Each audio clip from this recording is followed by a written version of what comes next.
Hi everyone, Professor Golostani here, and I'm showing you the process of calibrating a pH probe that's connected to a computer.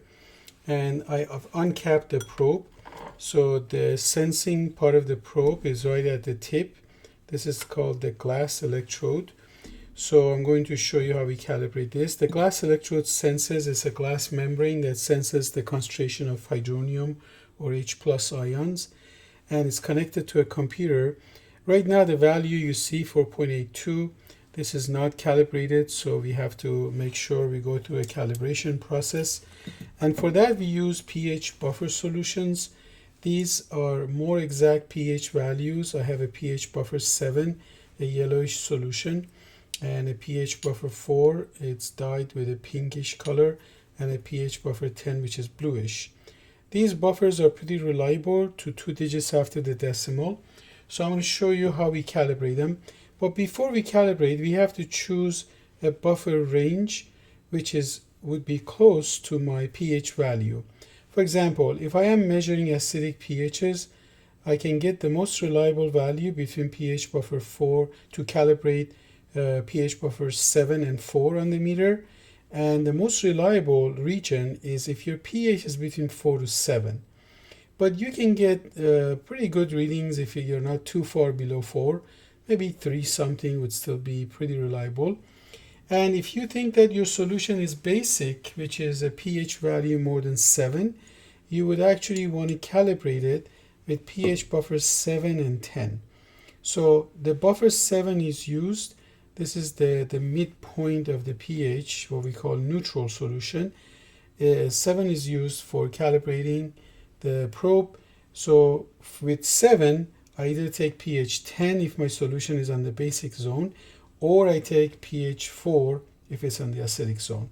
So if my solution is basic, then most reliable values I'll get is a range between 7 to 10, but then maybe close to 10 or 11 might still be reliable. So let's go ahead and show you. I'm going to go ahead and calibrate it for pH buffer 4 and 7. So I'll set this aside. And I've already rinsed the probe itself. I'm going to start with pH buffer 7. I'm going to make sure I don't mix these caps so that I don't contaminate the solution. So my probe is already rinsed, so I'm going to dry the outside, just the outside, not the glass electrode, and insert the probe in pH buffer 7. So now you can see the value is somewhat close to 7, but we want to do better than that. So I'm going to start the calibration process on this. And it takes a little bit of time, maybe 30 seconds or so, for the response of the electrode to become constant. And you can, I don't know if you can see it clearly, but there's a value that's called stability reading. This value, which is essentially the millivolts of the response of the electrode, it needs to stabilize. So right now it's pretty good. So we can go ahead and put in 7.00 or 7 here and say keep. Now it's looking for the next buffer value. So I'm going to set this aside. But when I put anything inside of solutions, I have to rinse them in between and make sure I don't change the concentration. So again, I'm going to dry the outside and then put it in pH buffer 4 now. So again, 30 seconds for it to stabilize. I mix it a little bit. So my stability reading is 305, and then it's now 303 or 4. So it's hovering around 304. So I'm going to go ahead and put in 4.00 and keep the value. Now with every calibration process, you want to make sure that you are reading the correct values before you proceed with any measurement. So I'm going to insert this into my first buffer 7 and see in fact if I read 7. So if I read 7.00 or pretty close to it, I can say the calibration process worked well. So let's see what we read. So now you're looking at the actual pH value. So it's pretty close to 7.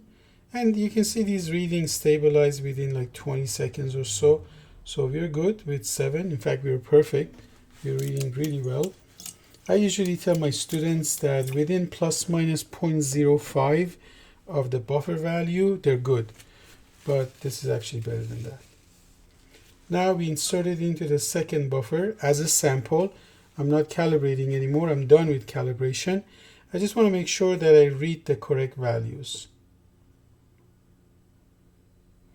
So you can see it's pretty perfect. So we are very well calibrated with this buffer, with this probe. So we can go ahead and make our measurements. Again, when you're making measurements, please realize that the reliable measurement range is between 4 to 7.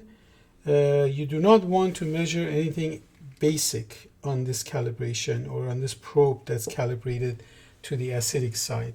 So we want to make sure that we always match up the acidity. If it's below 7, it's acidic, so we have to calibrate pH 7 and 4. If it's above 7, if my sample has a pH above 7, we have to calibrate from 7 to 10.